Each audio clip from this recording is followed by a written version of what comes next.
This was it when I was a kid. One game as entertainment, and texts as social media. But now, it's overwhelming what we can do. With technology getting better, processors faster, screens larger, and becoming more connected than ever, it's not surprising that we're on them when we go to bed, when we wake up, when we get ready for work, or when we're even on the toilet. But spending so much time on our phones means we are never alone, and for the moments we are off them, we fear we're missing out on something.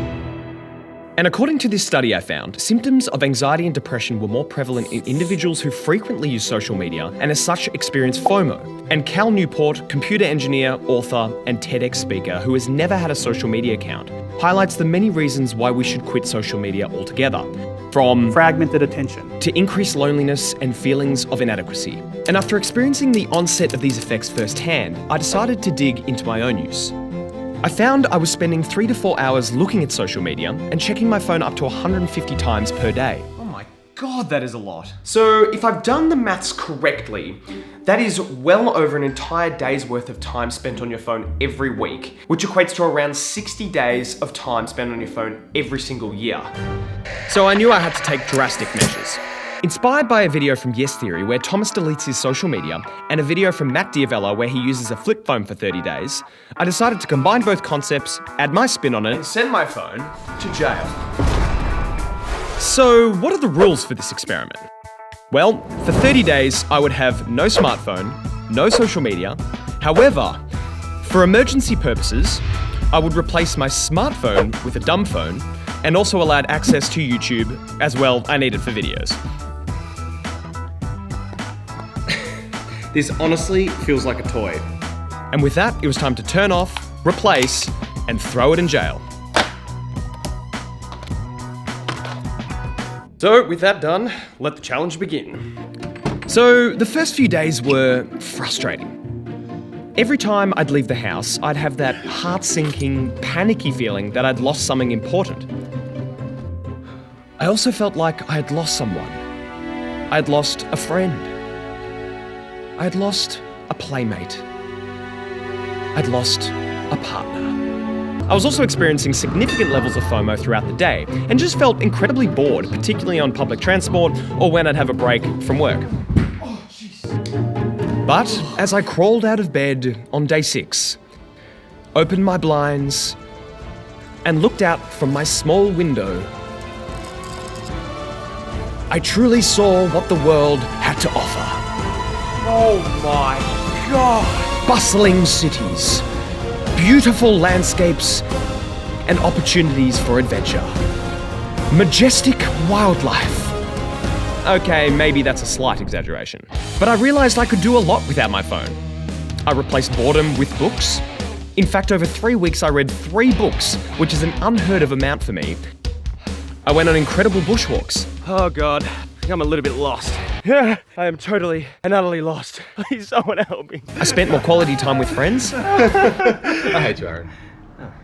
I even built up the courage to have a conversation with a stranger. My name is Aaron. I was just wondering... No? Okay, alright, bye. But it wasn't all sunshine and rainbows. I've just taken the wrong exit. Now I have absolutely no idea where I am. This is the one major downside of not having a smartphone, is not being able to access Google Maps. It doesn't make me want to go anywhere outside of, my suburb and the places that I know. But the best part of this experiment was the peace and quiet.